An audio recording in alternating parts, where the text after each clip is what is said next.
하나님 말씀 우리 함께 나누겠습니다. 요한복음 10장 11절에서 16절 되겠습니다.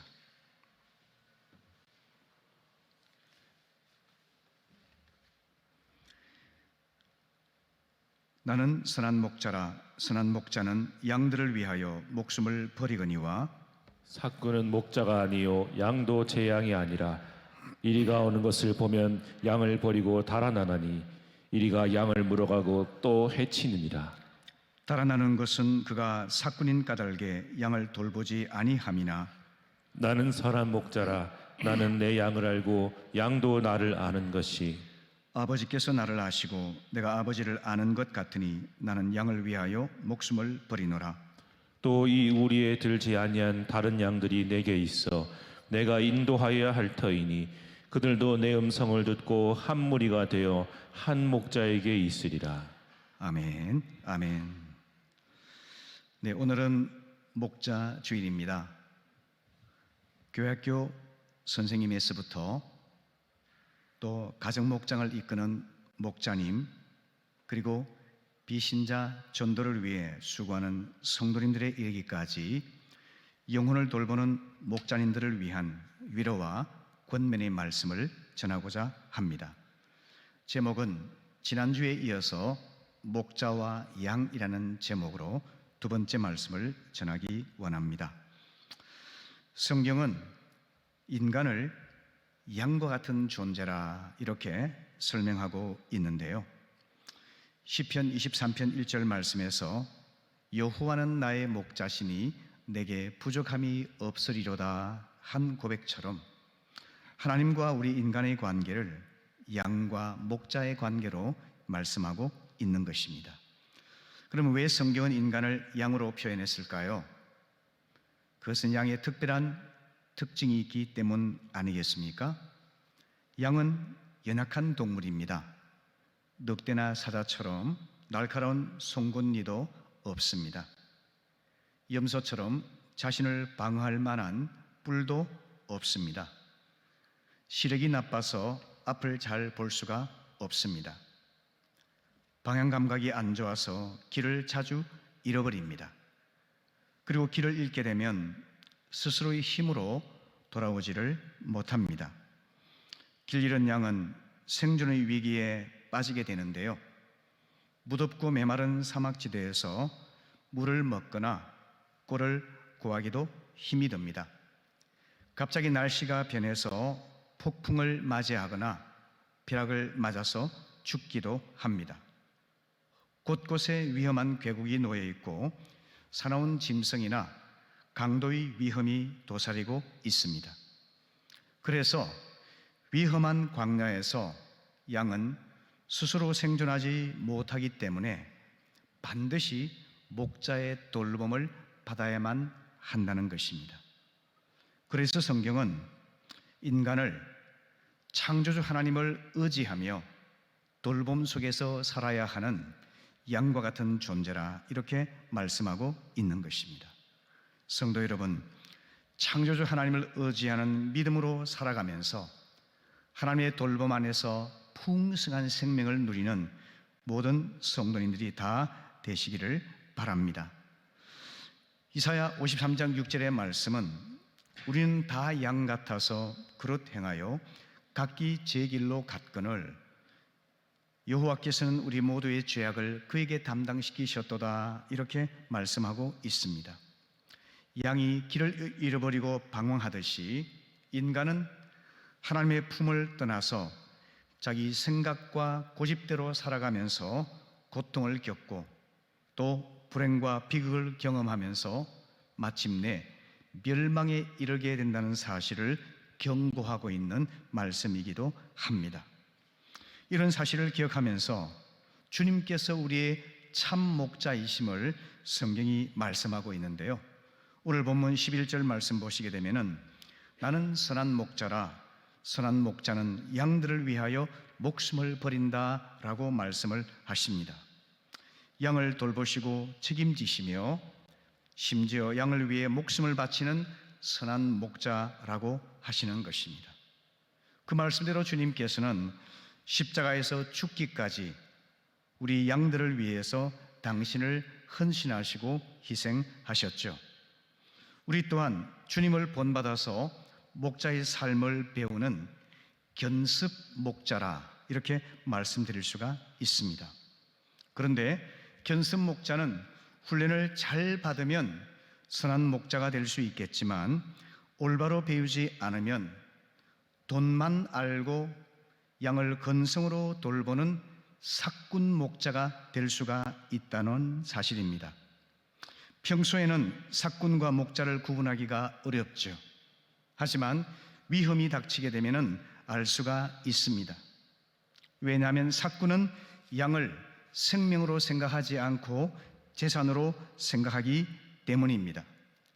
양들을 먹이기 위해서 어느 정도 노력을 하지만 자신이 위험에 처할 때는 양을 버리고 도망을 가고야 마는 것이죠. 그러나 목자는 최선을 다해서 양을 돌봅니다. 양을 위해서는 자신의 목숨을 버리기까지 합니다. 양을 치는 들판에는 양을 훔쳐가는 도둑들이 있죠. 또 늑대와 같은 맹수가 양을 죽이기도 하지요. 이럴 때 삭군은 자기의 안전을 위해서 양을 버리고 도망을 가지만 목자는 끝까지 양을 지키며 심지어 도둑이나 맹수와 싸우다가 목숨을 잃기까지 하는 것입니다. 12절 말씀 한번 보시죠. 삭군은 목자가 아니요 양도 제 양이 아니라 이리가 오는 것을 보면 양을 버리고 달아나나니 이리가 양을 물어가고 또 해치느니라 이렇게 말씀하고 있죠. 이 말씀은 당시 목자들의 현실을 잘 비추어서 말씀하여 주신 것이죠. 그런데 여러분, 삭군이나 목자라고 하는 것은 신분이라기보다는 상태를 나타내는 표현으로 보는 것이 옳습니다. 양을 건성으로 대하거나 혹은 양을 돌보고 희생하기보다는 양을 이용해서 이익을 취하려는 마음이 있다면 그는 삭군의 마음 상태에 놓여 있는 것입니다. 때로는 거친 양 때문에 마음이 상처받기가 싫어서 양을 외면하거나 무시할 수도 있겠죠. 그렇다면 그는 삭군의 마음 상태에 빠져 있다는 것입니다. 안전하게 우리 안에 있는 양들만 아니라 길 잃고 방황하는 우리 밖의 양들에 대해서 깊은 관심을 가지고 애타는 마음으로 기도하는 그런 마음이 없다 한다면 우리는 삭군의 심정에 빠져 있다고 하는 것입니다. 그래서 목자된 우리 모두가 삭군의 상태에 놓여 있지 않는지 자신을 돌아보면서 하나님 앞에 회개하고 새로운 마음을 가져야 될 줄로 분명히 생각을 합니다. 영혼을 돌보는 목자로서 우리는 자신에게 맡겨진 양들이 내 양이 아니라 원목자이신 주님의 양이라는 사실을 깊이 깨닫게 되기를 바랍니다. 하나님께서 내게 부탁하신 양들은 주님께서 피 흘려 죽어주신 양입니다. 피로 값주고 사신 귀한 존재입니다. 그렇기 때문에 한 사람도 겉으로 보아서 함부로 취급하거나 소홀히 대해서는 안 되는 것이죠. 또 나의 이익을 위해서 이용할 대상이 아님을 알아야 하는 것이죠. 우리는 그 대상이 어린아이든 또 믿지 않는 비신자이든 목장 안에 있는 성도들이든지 간에 내 양이 아니라 주님의 양이라는 사실을 깊이 깨닫고 소유의식 대신에 위임받은 자라는 위임의식을 가지고 주님의 뜻을 헤아려서 정성껏 보살펴서 주님께 보고해야 될 책임이 우리 모두에게 있다는 것입니다. 그러므로 여러분, 목자의 삶을 사는 과정 속에서 우리 모두가 참 목자이신 주님을 본받아서 한 걸음 한 걸음 선한 목자로서 성장해 갈 수 있기를 바랍니다. 두 번째는 우리가 생각할 것이 목자의 마음이 얼마나 중요한가 하는 것입니다. 시편 78편 70절에서 72절에서 성경은 이렇게 말씀하죠. 주님의 종 다윗을 선택하시되 양의 우리에서 일하는 그를 뽑으셨다. 암양을 돌보는 그를 데려다가 주님의 백성 야곱과 주님의 유산 이스라엘의 목자가 되게 하셨다. 그런 한결같은 마음으로 그들을 기르고 슬기로운 손길로 그들을 인도하였다라고 기록하고 있습니다. 이것은 양을 치던 목동인 다윗이 어떻게 해서 이스라엘 백성 전체를 이끌어가는 목자로 택함을 받았는지 그의 목양 리더십의 본질을 설명해 주고 있는 내용입니다.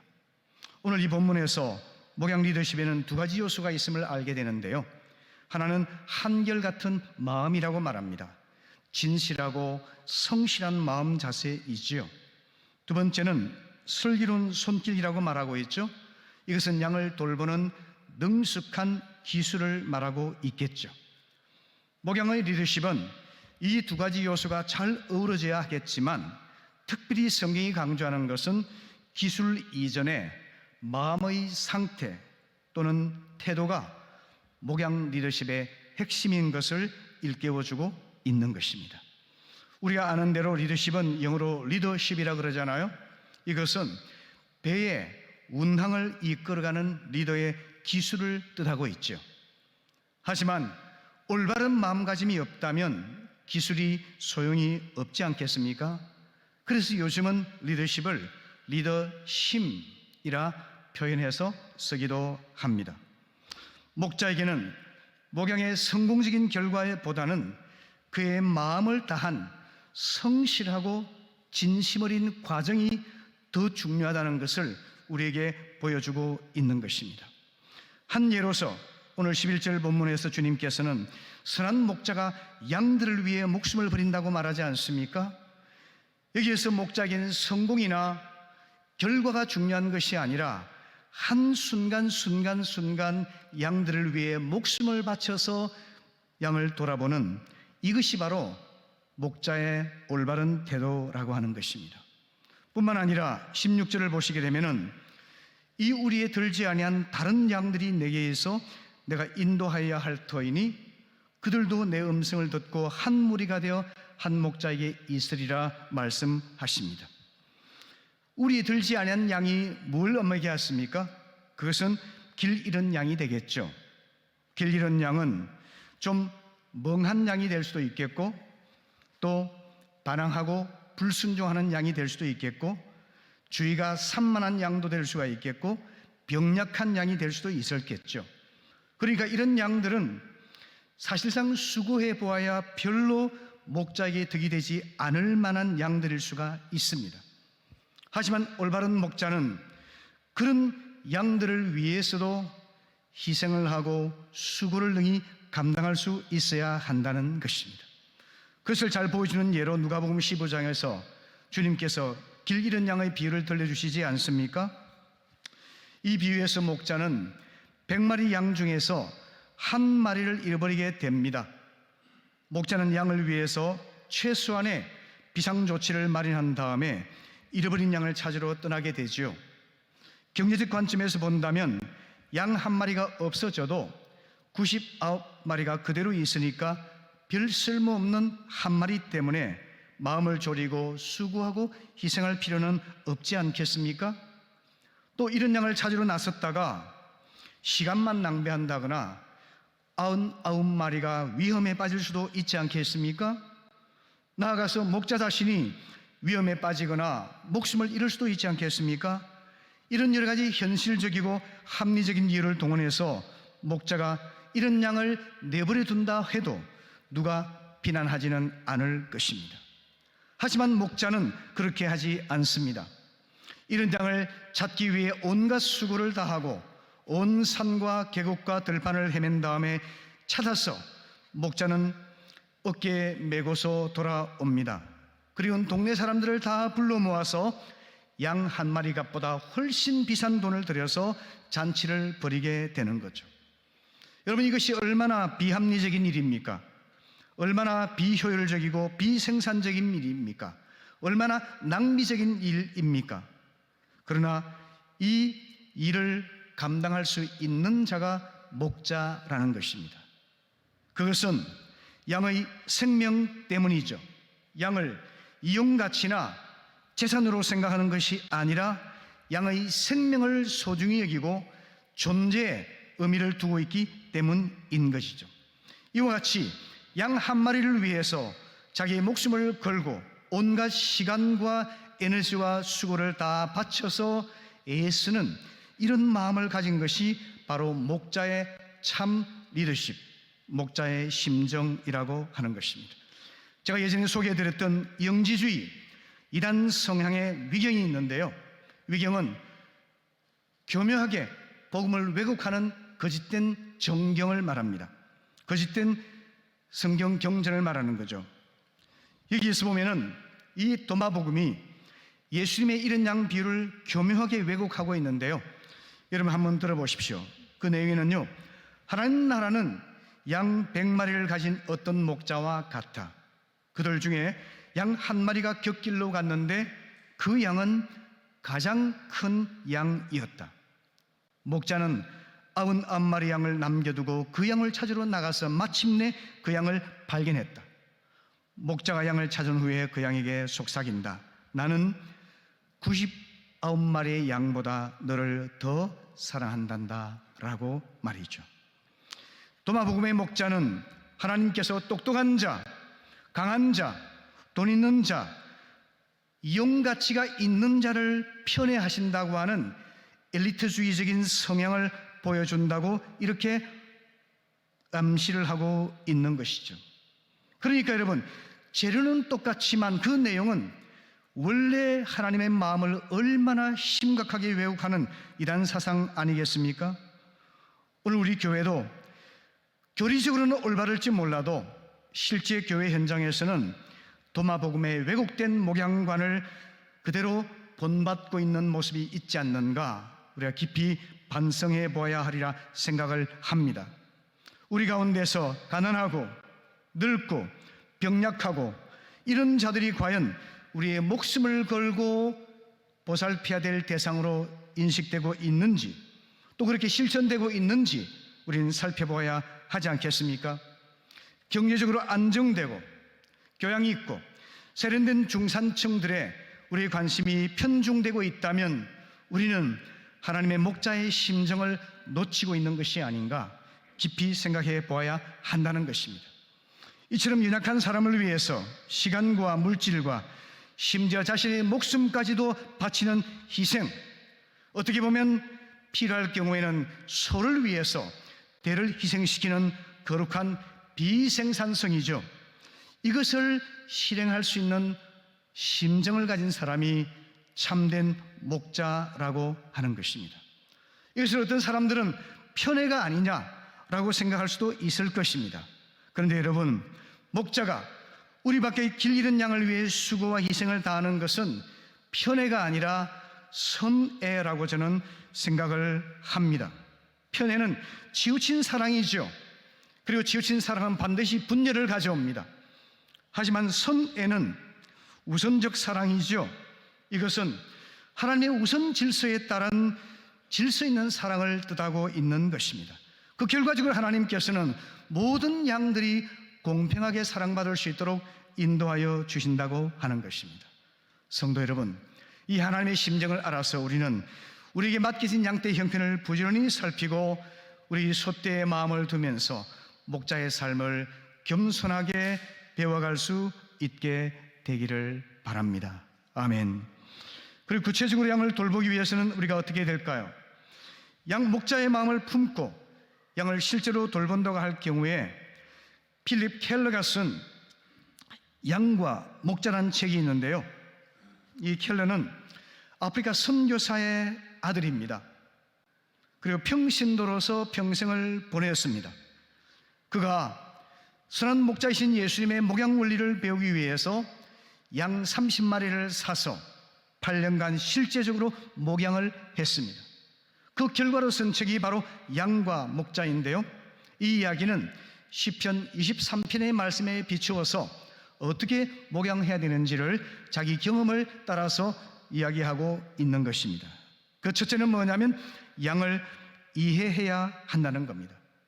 목자는 양마다 개별적으로 이름을 붙여준다고 합니다. 양의 길을 뚫고 인식표를 달아준다고 합니다.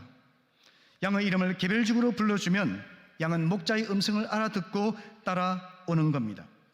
근데 옛날에 여러 목자가 들판에서 함께 양을 키울 때가 있죠. 그러면 여러 집의 양들이 섞여 있습니다. 아침이 되면 목자들이 와서 각각 자기 양의 이름을 부르게 되는데요. 놀랍게도 양은 자기 목자의 음성을 정확히 알아듣고 그를 따라가고 한다는 것입니다. 실제로 어떤 목자가 다른 목자의 옷을 입고 양을 불렀던 적도 있다고 합니다. 그리고 다른 목자가 그 목자의 옷을 입고 양을 부른 적도 있다고 하죠. 그런데 양은 정확하게 그 목자의 음성만을 알아듣고 따라갔다는 겁니다. 다른 사람이 흉내를 내어도 따르지 않게 되고 다른 사람의 옷을 입어도 따르지 않는다고 하는 겁니다. 이때 주님께서 이렇게 말씀하셨죠. 요한복음 10장 2절부터 5절까지 보게 되면 이런 말씀이 있습니다. 같이 읽어볼까요? 시작. 문으로 들어가는 이는 양의 목자라. 문지기는 그를 위하여 문을 열고 양은 그의 음성을 듣나니 그가 자기 양의 이름을 각각 불러 인도하여 내느니라. 자기 양을 다 내어놓은 후에 앞서가면 양들이 그의 음성을 아는 고로 따라오되 타인의 음성은 알지 못하는 고로 타인을 따르지 아니하고 도리어 도망하느니라. 아멘. 목자는 양을 개별적으로 각각 불러 인도한다고 말씀하고 있고요. 그리고 양은 다른 목자의 음성은 알아듣지 못하기 때문에 오히려 도망을 간다, 이렇게 말씀하고 있지 않습니까? 우리 주님께서도 나는 선한 목자라, 나는 내 양을 알고 양도 나를 안다 라고 14절에서 말씀하고 있습니다. 그처럼 우리 주님은 우리 이름을 아십니다. 우리 형편도 아십니다.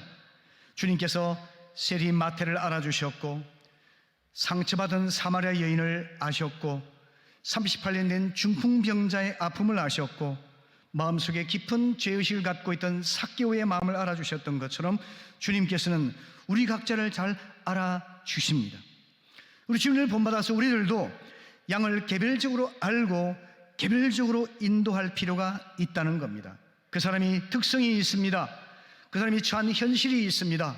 그리고 그 처한 문제와 아픔이 있고 그의 소원과 필요가 있는 것이죠.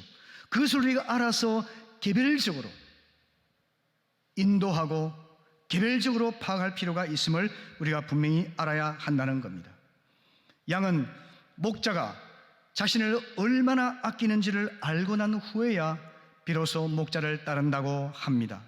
그래서 우리가 어린아이들이든 가정목자이든 또 비신자이든지 간에 양을 이해하는 것이 필요한데요, 올바로 알기 위해서는 우리가 즉각적인 해답을 주고자 조언하는 조급함을 버리고 오히려 그의 말을 주의 깊게 경청하고 그의 감정에 공감해 주는 것이 얼마나 중요한지를 말씀해 주고 있습니다.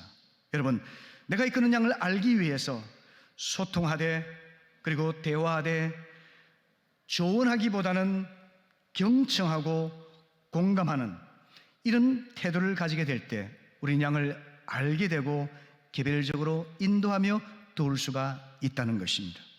두 번째 원리는 양을 먹이는 것입니다.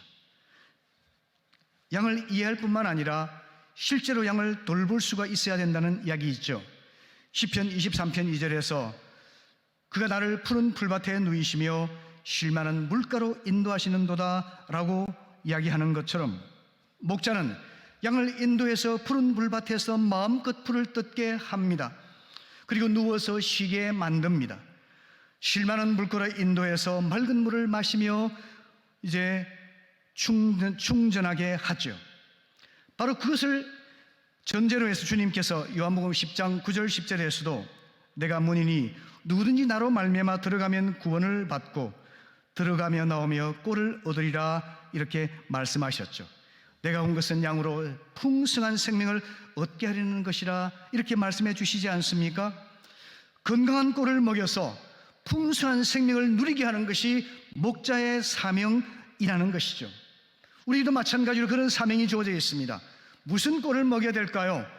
육신의 양식이 있고 영의 양식이 있지 않습니까?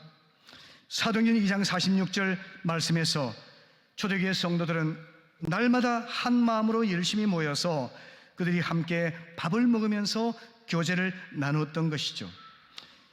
화려하고 비싼 식당의 음식이 아니라 소박하고 그리고 간단하지만 정성이 담겨있는 음식을 먹으면서 우리는 음식을 먹는 것이 아니라 사랑을 먹고 입이 열리면서 마음이 함께 열려서 깊은 사랑의 교감을 나누고 교제할 수 있게 되는 것이죠. 그래서 밥을 먹는 것이 그렇게 중요하다고 말씀을 드리는 것입니다.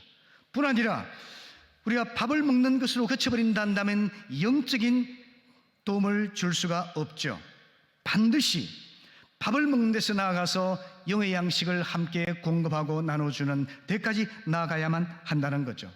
그래서 사도행전 20장 32절에서 사도 바울이 이렇게 말하지 않습니까? 같이 읽어볼까요? 시작. 나는 이제 하나님과 그의 은혜로운 씀에 여러분을 맡깁니다. 하나님의 말씀은 여러분을 튼튼히 세울 수 있고 거룩하게 된 모든 사람들 가운데서 여러분으로 하여금 유업을 차지하게 할 수 있습니다. 여러분, 아무리 밥을 먹여도 영의 양식을 먹고 구원받고 새 생명으로 거듭나지 않으면 소용이 없지 않습니까? 우리 노고는 육적인 봉사에 그치고 말 것입니다. 우리가 이끄는 양들이 예수님의 십자가 죽으심과 부활의 복음을 듣고 나의 죄인됨을 깨닫고 주님을 나의 주로 영접할 때 그때 새 생명의 풍성함을 누릴 수 있게 되는 것이죠. 그래서 우리 어린 생명들부터 비신자들에 이르기까지 우리 모두가 육의 양식뿐만 아니라 영의 양식을 풍성히 먹여서 그들 모두가 새 생명을 얻되 풍성한 생명을 누릴 수 있도록 도울 수 있어야만 한다는 것입니다. 마지막으로 세 번째는 양을 보호하는 것인데요. 시편 23편 4절에서 내가 사망의 음침한 골짜기로 다닐지라도 해를 두려워하지 않을 것은 주께서 나와 함께 하심이라. 주의 지팡이와 막대기가 나를 안위하시나이다 라고 말씀하고 있죠. 지팡이는 양이 곁길을 가거나 불순종할 때 훈육하기 위해서 사용하는 것입니다. 막대기는 도둑이나 늑대로부터 양을 지키기 위해 사용하는 도구이죠. 이와 같이 해서 목자는 양을 훈육하고 그의 생명을 지켜주는 것입니다. 그 한 예로서 다윗은 이렇게 고백을 합니다. 사무엘상 17장 34절부터 5절까지 말씀해서 그는 자기를 무시하는 사울 앞에서 이렇게 말을 하죠. 왕이시여, 저는 양을 제가 보살필 때에 맹수가 찾아와서 양을 빼앗아 가려고 그러면 제가 그 입을 벌리고 양을 구해내었고 그를 쳐서 제가 양을 보호하고 차라리 그 맹수를 잡아서 죽이는 일까지 했습니다 라고 얘기를 합니다. 여러분, 청소년인 다윗이 곰을 만나서 늑대를 만나서 어떻게 싸워 이길 수 있겠습니까? 하지만 그는 양을 위해서 자기의 목숨을 걸고서라도 최선을 다했기 때문에 그 일을 했다고 고백을 하고 있는 것이죠. 그처럼 여러분, 목자로서 양의 영적인 생명을 위해서 그 일상의 삶을 위해서 우리가 보호하고 돕고 심지어 필요하다면 온갖 희생과 그리고 목숨까지도 바칠 수 있는 그런 목자의 자세를 갖고 있을 때 우리는 선한 목자의 삶을 배워갈 수 있게 된다는 겁니다. 이런 이야기가 있습니다.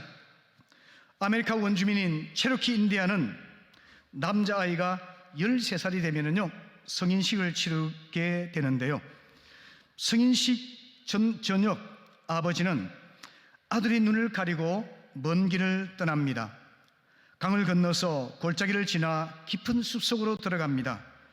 어딘지 모르는 곳에 이르게 되면 아버지는 모닥불을 피워주고 아들만 남겨두고 사라집니다. 이제 아들은 밤을 새우고 이 숲속에서 살아남아야지만이 진짜 성인이 되는 것입니다. 하지만 한 번도 집을 떠나본 적이 없는 소녀는 두려움에 빠지게 되죠. 밤새 한숨도 자지 못하고 숲속에서 작은 소리만 나도 심한 전율을 느껴야만 했죠. 너무나 고통스럽고 무서운 밤이었습니다. 시간이 어떻게 흘러갔는지 알게 모르게 새벽이 찾아왔는데요. 이제 날이 밝아오니까 살았다 하고 집에 갈 채비를 하면서 주위를 돌아보았는데요.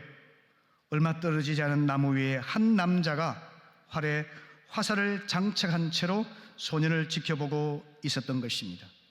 그 사람이 바로 그 소년의 아버지였습니다. 아버지는 홀로 남겨진 아들을 위해서 주변에서 밤새 잠자지 아니하고 깨어서 지켜주고 있었던 것이죠. 여러분, 우리 하나님이 그러신 분이십니다. 우리의 생명을 보호하시고 우리의 삶을 지켜주시는 분이세요. 시편 121편의 말씀처럼 내가 산을 향하여 눈을 돌리라. 나의 도움이 어디서 올까? 나의 도움은 천지를 지으신 여호와에게서로다. 여호와께서 너를 실족하지 않게 하시며 너를 지키시는 자가 졸지 아니하시리로다. 이스라엘을 지키시는 자는 졸지도 아니하시고 주무시지도 아니하시리로다. 여호와께서 너를 내 오른쪽에서 내 그늘이 되시나니 낮의 해가 너를 상하지 못하게 하며 밤의 달도 너를 해치지 못하리로다. 여호와께서 너를 지켜 모든 환난을 면하게 하시며 내 영혼을 지키시리로다. 여호와께서 나의 출입을 지금부터 영원까지 지키시리로다 라고 노래하고 있습니다. 바로 그 결로 주님께서는 나는 선한 목자라, 나는 양을 위하여 목숨을 버리노라 이렇게 말씀하고 계신 거죠. 우리 구원을 위해서 죽기까지 사랑하신 우리 주님, 선한 목자 되신 주님께서 우리를 지키고 계심을 여러분 믿으시기를 바랍니다. 천국 갈 때까지 우리를 인도하시고 보호하심을 믿으시기를 바랍니다. 그리고 그 주님을 본받아서 우리도 내게 맡겨진 양들을 위해서 깨워서 지키며 보호하며 목숨을 바칠 각오로 그들을 보살필 때 하나님께서 우리의 삶을 기뻐하실 줄로 믿습니다. 아멘. 말씀을 마무리하겠습니다. 성도 여러분, 우리 주님이 우리 인생의 참된 목자가 되십니다. 이 목자 되신 주님을 따라서 풍성한 생명을 누리는 우리 모두가 될 수 있기를 바랍니다. 그 주님의 목자 되심을 따라서 우리도 작은 목자가 되어서 선한 목자의 길을 뚜벅뚜벅 걸어가면서 우리에게 맡겨진 양들을 잘 보살피고 돕고 그리고 풍성한 생명을 누리도록 힘쓰는 우리 모두가 될 수 있기를 바랍니다.